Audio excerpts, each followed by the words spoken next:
ถ้าเฮารักเฮาก็เลี้ยงดูลูกแกะของพระเจ้าหรือว่าฝูงแกะของพระเจ้า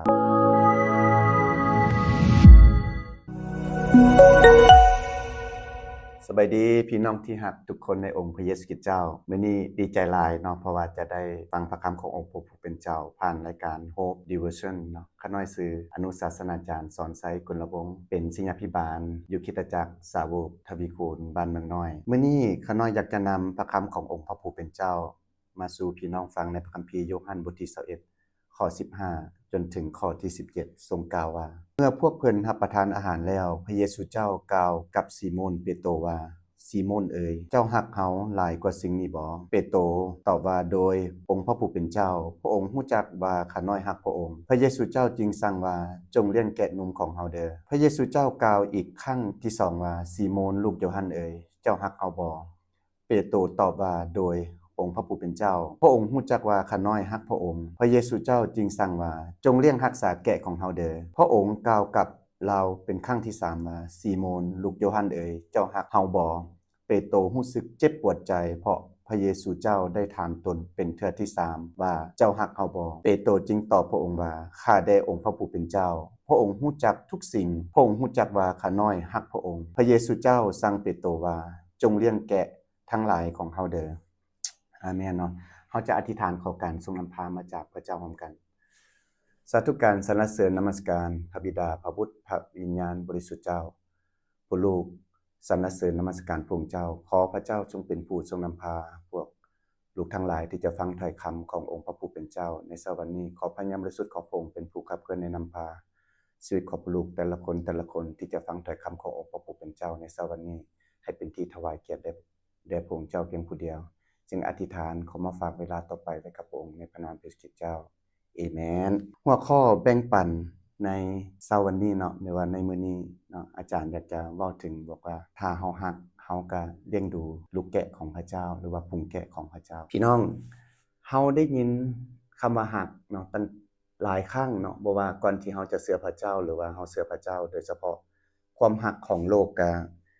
ก็ต้องมีเงื่อนไขในการที่จะเฮ็ดหรือว่ามีการตอบสนองความรักคือหวังที่ทั้ง2ด้านเนาะผู้ให้ได้ทั้งผู้รับแต่ว่าสิ่งที่สำคัญขอบพระคุณพระเจ้านะข้าน้อยได้มารู้จักพระเจ้าผ่านทางพี่น้องเนาะอยู่ในคริสตจักรแล้วก็มารู้ตอนที่ว่าเรียนมัธยมเนาะครอบครัวของข้าพเจ้าก็บ่ได้เชื่อพระเจ้าประมาณนี้แล้วก็ได้มารู้จักแต่ว่าสิ่งหนึ่งที่สำคัญก็คือตั้งได้มารู้จักพระเจ้าและข้าพเจ้าได้เข้าใจถึงบอกว่าความรักของพระเยซูคริสต์เจ้าที่มาในโลกนี้นะเพื่อสิ่งใดและพระองค์มามีเป้าหมายชัดเจนและสิ่งที่สำคัญพระเจ้าก็อยากให้เฮาที่จะมีส่วนในการที่จะเลี้ยงดูฝูงแกะของพระเจ้าเช่นเดียวกันขั้นสั้นในถ้อยคำของพระเจ้าในตอนนี้จึงเป็นถ้อยคำที่สำคัญที่พระเยซูคริสต์เจ้าได้มอบหยังเป็นว่ามอบฝูงแกะของพระเจ้าเนาะมอบหน้าที่มอบเวียกสิ่งหนึ่งที่สำคัญของพระองค์ให้กับบรรดาสาวกที่พระเจ้าทรงรักพี่น้องก็รู้จักเนาะมี3คนที่รักแต่ว่าสิ่งที่สำคัญพระเยซูคริสต์เจ้าได้เว้ากับเปโตรเป็นพิเศษในถ้อยคำตรงนี้เนาะพระเจ้าได้ถามเปโตรว่าเจ้ารักเฮาหรือแบบนี้เนาะเปโตรก็คิดว่าเป็นหยังพระองค์จึงถามแบบนี้เนาะพี่น้องลองคิดลองเบิ่งถ้าว่ามีคนใดคนหนึ่งมาถามเฮาในขณะที่เฮาคุกคีแล้วก็อยู่นำกันช่วงตลอดเกือบ3ปีเนาะแล้วมีคนหนึ่งมาถามเฮาประมาณนี้เนาะข้าพเจ้าได้รับใช้พระเจ้าแล้วก็ได้อยู่กับสาวกมา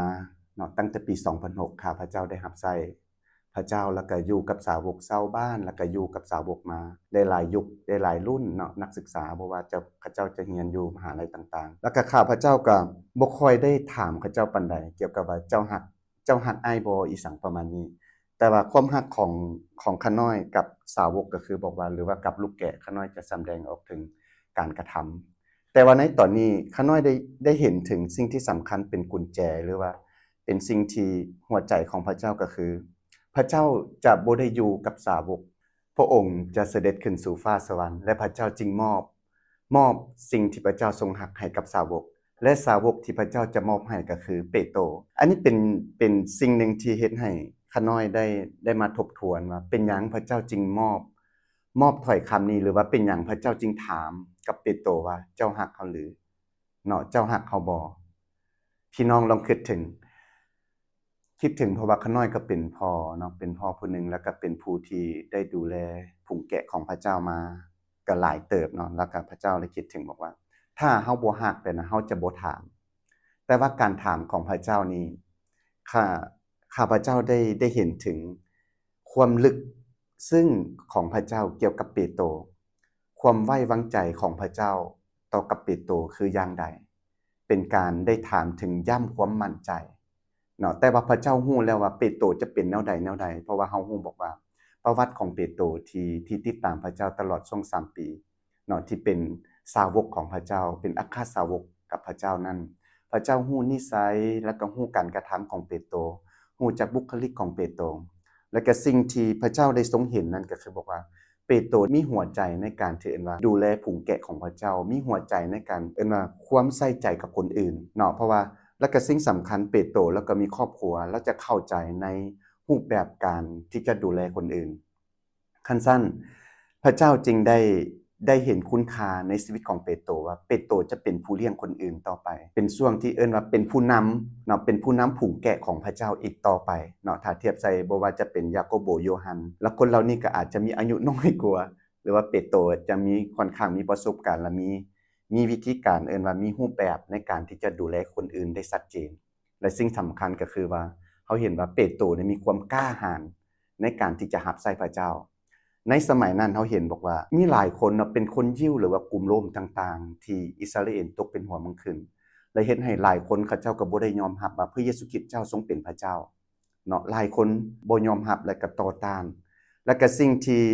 พระเจ้ามั่นใจว่าเปโตรนี่นะสามารถ stand firm ได้คือสามารถที่จะแบบลุกยืนขึ้นได้และสามารถที่จะมีความกล้าหาญว่าประกาศว่าพระเยซูคริสต์เจ้าทรงเป็นพระเจ้าเนาะได้เสด็จมาบังเกิดในโลกนี้และพระองค์สิ้นพระชนม์ถึงไม้กางเขนและวันที่3พระเจ้าได้ฟื้นขึ้นมาจากความตายสิ่งเหล่านี้นะคือพระเจ้าทรงเห็นศักยภาพเปโตรที่มีความกล้าหาญแบบนี้ที่จะสามารถสามารถที่จะเว้าเรื่องของพระเจ้าได้อย่างเต็มปากว่าพระเยซูคริสต์เจ้านี่เป็นพระเจ้าอีหลีเป็นพระเจ้าองค์เทียงเทพเป็นพระบุตรของพระเจ้าพระเจ้าจึงได้ถามเปโตรถึง3เทื่อนะตั้งแต่ข้อที่15พี่น้องตั้งแต่ข้อที่15พระเจ้าก็ถามเปโตรเลยบอกว่าเปโตรถามบอกว่าซีโมนลูกโยฮันเอ๋ยเจ้าฮักเขาหลายกว่าสิ่งเหล่านี้บ่เปโตรตอบว่าโดยองค์พระผู้เป็นเจ้าพระองค์ฮู้จักว่าข้าน้อยฮักพระองค์พระเยซูเจ้าจึงสั่งว่าจงเลี้ยงแกะนมของเฮาเด้อพี่น้องมันเป็นบทสนทนาระหว่างพระเจ้าเนาะระหว่างพระเยซูคริสต์เจ้ากับเปโตรพระเจ้าทรงถามว่าเจ้าฮักเขาหรือและเปโตรก็ตอบว่าพระองค์ก็ฮู้ว่าข้าน้อยเนี่ยฮักพระองค์ข้าน้อยได้มาคิดถึงชีวิตของข้าน้อยบอกว่าคือการที่เฮาดูแลฝูงแกะของพระเจ้าเฮาเป็นศิษยาภิบาลเนาะหรือว่าเฮาเป็นผู้รับใช้พระเจ้าเต็มเวลาหรือว่าเป็นผู้ปกครองต่างๆแต่ว่าพี่น้องเฮามีความมั่นใจขนาดใดว่าคนนึงจะตอบว่าเขาฮักเขาแท้แม่นบ่เฮาอยู่กับเขาบางเทื่อสุภาษิตลาวบอกฮู้หน้าบ่ฮู้ใจประมาณนี้เนาะบางคนก็บอกว่าเฮ็ดข้าเจ้านำเห็นอาจารย์แล้วเฮ็ดดีๆแต่ว่ารับหลังอาจารย์แล้วคือแบบว่าคือแบบเป็นคนใหม่แบบนี้นะเป็นคนใหม่ที่ข้าเจ้าแบบบ่ได้จริงใจเท่าใดบางคนก็เว้าแบบนี้ก็มีเนาะเว้าให้กับสาวกที่แบบข้าเจ้าใกล้ชิดแต่ว่าสิ่งที่สำคัญพี่น้องความรักของพระเจ้าบ่ได้เบิ่งหยังบ่ได้เบิ่งที่ภายนอกแต่พระเจ้าได้ฮู้ส่วนลึกๆทางในของเปโตรอาเมนคันซั่นกลไกอีกสิ่งหนึ่งที่ข้าน้อยได้เห็นจากคำของพระเจ้าคือการดูแลฝูงแกะของพระเจ้าคือเฮาต้องฮู้จักเขาต้องฮู้จักจิตใจฮู้จักภายในของเขาว่าเขาเป็นคืออย่างใดฮู้จักส่วนลึกส่วนตื้นฮู้จักความต้องการฮู้จักนิสัยใจคอของเขาอันนี้คือเป็นสิ่งที่สำคัญในฐานะที่เฮ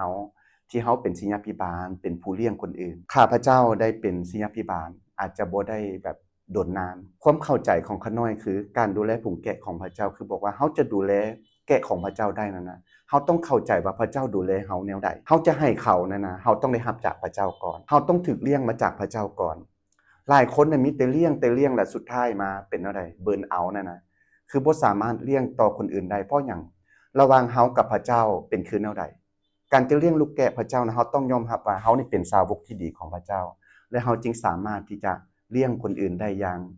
างบ่มีเงื่อนไขเหมือนองค์พระเยซูคริสต์เจ้าที่เข้าใจน้ำพระทัยของพระบิดาเจ้าและสิ่งต่อมาอีกพี่น้องในข้อที่16พระเจ้าก็ย้ำเตือนอีกถามคำถามเดียวกันแล้วเปโตรก็ตอบแบบด้วยความมั่นใจว่า พระองค์ก็ฮู้จักว่าขาน้อยฮักพระองค์แต่โตข้อที่16บอกว่าองค์พระผู้เป็นเจ้าพระองค์ฮู้จักว่าขาน้อยฮักพระองค์พระเยซูจึงสั่งว่าจงเลี้ยงรักษาแกะของเฮาเด้อพี่น้องลองคิดลองเบิ่งถ้าเฮาอยู่ในตอนนั้นที่พระเจ้าถ้าเฮาเป็นเปโตรและพระเจ้าถามเฮาจะมีคำถามกับพระองค์คือกันเด้แม่นบ่เฮาจะมีคำถามว่าเอ้าเป็นหยังพระเจ้าคือถาม2ครั้งเพราะว่าขาน้อยถามขาน้อยมีลูกเนาะยกตัวอย่างมีลูกแล้วขาน้อยก็มักถามลูกว่าอ่าบางเทื่อก็ถามว่าลูกรักพ่อบ่ลูกก็บางเทื่อลูกก็เบิ่งหน้าแล้วก็ประมาณนี้นึกหัวใส่แต่ว่าเทื่อที่2ก็ขาน้อยก็ถามอีกบอกว่าลูกรักพ่ออยู่บ่ลูกก็บอกว่าเอ้าอีพ่อคือถามแนวนี้อีพ่อก็ฮู้ว่าลูกก็ต้องรักพ่อประมาณนี้อันนี้คือเป็นแบบเป็นหยังจึงถามแบบนี้ขาน้อยก็คิดถึงแบบว่าเพราะว่าพระเยซูคริสต์เจ้านั่นน่ะรักเปโตรอีหลีเนาะรักเปโตรและอยากมอบสิ่งที่เอิ้นว่ามีคุณค่าหลายที่สุดอยากมอบสิ่งที่พระเจ้าอยากเฮ็ดต่อในอนาคตให้กับคนนั้นต่อไปเนาะอยากมอบต่อไปคันซั่นแหละชีวิตของเฮาคือกันว่าถ้าเฮารักพระเจ้าอีหลีนะพี่น้องเฮาควรที่จะตอบสนองต่อการทรงเอิ้นของพระเจ้าการทรงเอิ้นของพระเจ้าเป็นสิ่งที่สำคัญเป็นสิ่งที่เฮาควรจะตอบสนองต่อกับพระเจ้าแต่ว่าถ้าการทรงเอิ้นนั้นปราศจาก1การเชื่อฟังและการยำเกรงพระเจ้าก็บ่มีความหมายในชีวิตของเฮาเคล็ดลับของขาน้อยที่ขาน้อยได้ติดตามพระเจ้าสิ่งหนึ่งในการดูแลฝูงแกะของพระเจ้ามาตลอดเพราะว่าขาน้อยเรียนจบอยู่มหาลัยแพทยศาสตร์เป็นท่านหมอแค้วเนาะมันมีหลายอย่างถูกท้าทายเข้ามาในชีวิตบางเทื่อเฮาเฮ็ดเวียกหลายกว่าที่จะเฮ็ดงานของพระเจ้าก็เฮ็ดให้เฮาเอิ้นว่าสูญเสียหยังสูญเสียความหยังความรักที่พระเจ้ามอบให้แก่เฮาก็มีบางเทื่อเฮารักสิ่งอื่นหลายกว่าคันซั่นแหละถ้าเฮารักพระเจ้าน่ะเฮาต้องรู้จักว่าคุณค่าที่พระเจ้าให้เฮาคือการมีชีวิตอยู่เพื่อคนอื่นพระเจ้าได้สอนขาน้อยหลายแล้วก็เฮ็ดให้เฮาที่จะได้รู้จักพระเจ้าหลายขึ้นพี่น้องสิ่งที่เฮาตอบสนองกับพระเจ้าเคล็ดลับจากพระคัมภีร์ข้อนี้จากข้อที่16นี้ขาน้อยได้รู้ถึงบอกว่าถ้าพระเจ้าเฮารู้ว่าพระเจ้ารักเฮารักพระเจ้าเฮาต้องรับใช้พระเจ้าด้วยความต่อเนื่องการตอบสนองต่อกับพระเจ้าคือการตอบสนองเอิ้นว่าเป็น long term บ่แม่น short term เป็นตลอดชีวิตของเฮาบางคนบอกว่ารักพระเจ้าแต่ว่าเป็นช่วงรักระยะใดหนึ่งขาน้อยอยากให้เห็นถึงว่าเฮารักกับพระเจ้านะรักจนถึงความจนมื้อเสียชีวิตของเฮาคือกับเปโตรรักพระเจ้าจนมอบชีวิตจนถึงวันสุดท้ายแม่นบ่รักษาผุงแกะของพระเจ้าจนถึงวันสุดท้ายอันนี้คืออยากให้พี่น้องได้ใคร่ครวญและก็อยากได้เห็นถึงว่ารักของพระเจ้าเป็นคือแนวใดและพระเจ้าได้มอบคุณค่าให้แก่เฮาคือการได้ดูแลคนอื่นถ้าเฮาอยากขาน้อยบอกว่าถ้าขาน้อยอยากรู้จักคุณค่าของตนเองคือการที่ขาน้อยต้องได้ดูแลคนอื่นคุณค่าของเฮาอะอยู่ที่คนอื่นบ่แม่นอยู่ที่ตัวเฮาอาเมนคันซั่นแหละเฮาต้องได้สัตย์ซื่อกับพระเจ้าเพราะว่าพระเจ้าได้มอบให้แก่เฮาและก็โตสุดท้ายเนาะคำถามสุดท้ายก็เป็นคำถามเดียวกันในข้อที่17บอกว่าพระองค์ทรงกล่าวกับเราเป็นครั้งที่3ว่าซีโมนลูกโยฮันเอ๋ยเจ้าฮักเฮาบ่เปโตรรู้สึกเจ็บปวดใจเพราะพระเยซูเจ้าได้ถามตนเป็นเทื่อที่3ว่าเจ้าฮักเฮาบ่พี่น้องขาน้อยเห็นหลายคนเลยที่ตั้งใจรับใช้พระเจ้าแล้วก็เห็นหลายคนที่เขาเจ้าฮักพระเจ้าแต่เขาเจ้ามีความเจ็บปวดในชีวิต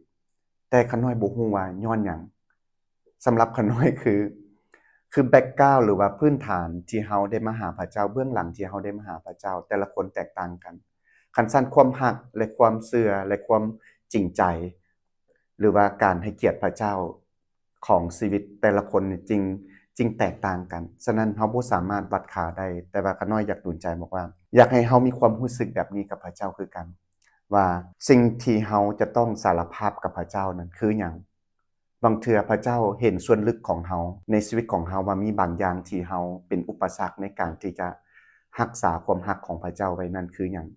เฮาต้องได้สำรวจเฮานำบางคนบอกว่าถ้าคิดถึงความรักของพระเจ้ามีแต่ในแง่บวกทั้งนั้นแต่ว่าเฮาลองคิดถึงบางอย่างที่อยู่ในชีวิตของเฮามันอาจจะมีบางอย่างที่เป็นความมืดเป็นด้านมืดในชีวิตแต่ถ้าเฮารักพระเจ้าก็ขอให้ความรักของพระเจ้าที่จะชำระความมืดในแง่ของชีวิตของเฮาเพื่อให้เฮาที่จะได้ รับใช้พระเจ้าด้วยใจฮักอาเมนด้วยใจฮักและก็ตอบสนองต่อข้าพเจ้าว่าเฮาฮักพระเจ้าเฮาก็ต้องเลี้ยงดูฝูงแกะของพระเจ้าพี่น้องและสิ่งหนึ่งที่ข้าน้อยอยากแชร์ก็คือบอกว่าการดูแลฝูงแกะของพระเจ้านั้นพระเจ้าบ่ได้เลือกแม่นบ่เฮาบ่มีสิทธิ์เลือกว่าเฮาต้องดูแลแกะผู้นี้ดูแลแกะแบบนี้ดูแลแกะแบบนี้พระเจ้าทรงฮักแกะของพระเจ้าเท่าเทียมกันแล้วก็ข้าน้อยอยากหนุนใจก็คือชีวิตจริงเนาะบางคนบอกว่าคือดูแลฝูงแกะของพระเจ้านั้นให้ความแตกต่างที่บ่เอิ้นว่าบ่เท่าเทียมกันประมาณนี้เนาะในคริสตจักรข้าน้อยบางคนข้าน้อยได้ยินหลายอย่างเกิดขึ้นเนาะอาจจะในคริสตจักรหรือว่าในบ่อนอื่นที่ข้าน้อยได้เรียนรู้ถึงบอกว่าบางเทื่อเฮาเป็นผู้เลี้ยงเนี่ยเฮาเลือกเลี้ยงแกะในสิ่งที่เฮามักในสิ่งที่เฮาอยากได้เนาะในสิ่งที่บอกว่าบางคนเลี้ยงเพื่อที่จะเห็นว่าสิ่งนั้นตอบแทนเฮาแกะนั้นตอบแทนเฮาเนาะแต่ว่าน่าเสียใจเด้อพี่น้องแกะของพระเจ้านั่นน่ะถ้าเฮาบ่เลี้ยงมันก็อยู่ในฝูงมารอยู่ในฝูงหมาในอันซั้นหน้าที่ของเฮาก็คือบอกว่าความรักของพระเจ้าที่มีต่อเฮาคือเฮาต้องให้เลี้ยงแกะนั้นด้วยใจรักด้วยเหตุผลบ่มีเหตุผลว่าซั่นซะบ่มีเหตุผลใดๆที่เฮาบ่ต้องดูแลบางเทื่อเฮาอยากบอกว่าสมาชิกเนาะหลายคนบอกว่าอู้อันนี้เป็นข้อคิดได้หลายคริสตจักรบอกว่าบางคนน่ะเป็นผู้เลี้ยงอยากเลี้ยงแต่คนที่หังมีสุราจั่งซี้เนาะ คนที่คิดว่ามีสิทธิผลประโยชน์ต่อกับคริสตจักรแล้วคนทุกข์อาจจะบ่ค่อยอยากเลี้ยงสมมุติว่าจั่งซี้แต่ว่าสำหรับผู้เลี้ยงที่ดีก็คือบอกว่าเหมือนพระเยซูคริสต์เจ้าว่าเฮาเป็นผู้เลี้ยงที่ดีเฮาสละชีวิตให้แก่นั้นอาเมนเนาะอยากให้พี่น้องที่จะได้มีชีวิตเหมือนองค์พระเยซูคริสต์เจ้าว่าถ้าเฮารักพระเจ้าเฮาก็ต้องเลี้ยงดูฝูงแกะของพระเจ้าด้วยชีวิตบ่แม่นด้วยเหตุผลบ่แม่นด้วยเวลาแต่ว่าเลี้ยงมาจากจิตวิญญาณของเฮาว่า เฮาเป็นผู้เลี้ยงเป็นผู้ที่พระเจ้ามอบให้เฮาที่จะเลี้ยงฝูงแกะของพระเจ้าเฮาเป็นผู้เลี้ยงลูกแกะของพระเจ้าอีกหลายคนคันสั้นสุดท้ายนี้เนาะข้าน้อยอยากหนุนใจพี่น้องบอกว่าถ้าเฮามีชีวิตอยู่ในมื้อนี้สิ่งที่เฮาจะมีต่อไปคือลูกแกะเพราะว่าลูกแกะของพระเจ้านี่พระเจ้าเหล่านี้แหละจะเป็นผู้ที่จะเฮ็ดเวียกของพระเจ้าต่อถ้าเฮาบ่สอนบ่สร้างเฮาก็จะบ่มีลูกแกะของพระเจ้าที่รักพระเจ้าคือกับชีวิตของเฮาเนาะศิษยาภิบาลผู้รับใช้ทุกคนต้อง เฮ็ดหน้าที่ของพระเจ้าที่มอบให้แก่เฮาคือการดูแลฝูงแกะของพระเจ้าอย่างบ่มีเหตุผลดูแลฝูงแกะของพระเจ้าด้วยชีวิตและพร้อมที่จะสละชีวิตเพื่อฝูงแกะที่พระเจ้ามอบให้แก่เฮาอันซั้นแล้วขอให้พี่น้องที่จะได้ใคร่ควรและก็อยากให้พระคัมภีร์ตอนนี้ได้ดีมายเฮาได้เฮ็ดให้เฮาที่จะได้คิดถึงว่าคุณค่าของเฮาที่เฮาได้รับจากพระเจ้าคือหยังพระเจ้าเลี้ยงเฮาแบบใดและเฮาต้องได้เลี้ยงกับคนอื่น เพื่อให้งานของพระเจ้าได้ไปต่ออาเมนถ้าว่าคริสตจักรใดเนาะหักขาดเรื่องการเลี้ยงฝูงแกะของพระเจ้านะคริสตจักรนั้นก็จะเอิ้นว่าจะบ่ได้ก้าวไปข้างหน้าปานใดคันซั่นแล้วเฮาต้องเลี้ยงฝูงแกะของพระเจ้าเพื่อให้งานของพระเจ้าได้ก้าวต่อไปเพื่อให้เป็นที่ถวายเกียรติแด่พระเจ้าพร้อมกันเนาะคันซั่นขอให้พวกเราที่จะได้ใช้เวลานี้ในการที่จะได้ระลึกถึงพระคัมภีร์ตอนนี้แล้วก็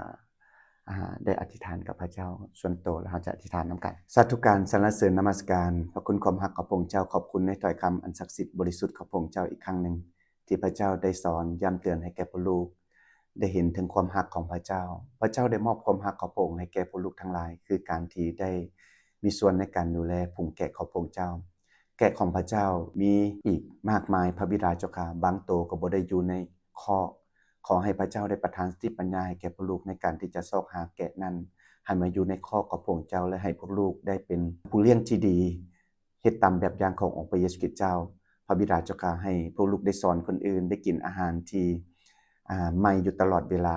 ได้ดื่มน้ำที่เป็นน้ำไหลบ่แม่นอ่างน้ำที่เป็นน้ำที่บ่มีการไหลเวียนจากพระเจ้าแต่ว่าขอให้พวกลูกได้มีชีวิตในการพึ่งพาพระเจ้าและเป็นผู้เลี้ยงที่เป็นบ่อน้ำแห่งมีชีวิตเหมือนองค์พระเยซูคริสต์เจ้าด้วยเถิดพระบิดาเจ้าข้าพระองค์จึงขอบพระคุณพระองค์เจ้าขอพระเจ้า